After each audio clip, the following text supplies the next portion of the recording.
আজকের ভিডিওটাকে হোয়াটাই ইটিনারে বলা চলে। হাই, আমি সায়নী। কেমন আছো তোমরা? অবশ্যই কমেন্টসে জানিও। সকালে পড়াতে যাওয়ার আগে ওটস আর চিয়া সিডটা ভিজিয়ে রেখে গেছিলাম। এসে সামনের ওই পুকুরে মাছ ধরা হচ্ছে, তো ওটাই দেখছিলাম।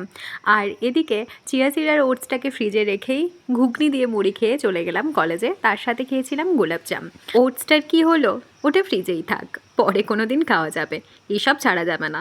তো চলো, রেডি তো হয়ে গেছি, এবার কলেজের দিকে যাওয়া যাক। কলেজে আজ প্রোগ্রাম আছে। হ্যাঁ, আজও আছে। তোমরা যারা কলেজ বা স্কুলগুলোর সাথে যুক্ত তারা জানবে যে এখন প্রত্যেক ইভেন্টসগুলো মেনটেন করা বা সেলিব্রেট করা কতটা জরুরি। আমাদের কলেজও ব্যতিক্রম নয়। তো পৌঁছে গিয়েই প্রথমে জলটা ভরে নিলাম, চিয়াটা বাড়ি থেকেই নিয়ে গেছিলাম।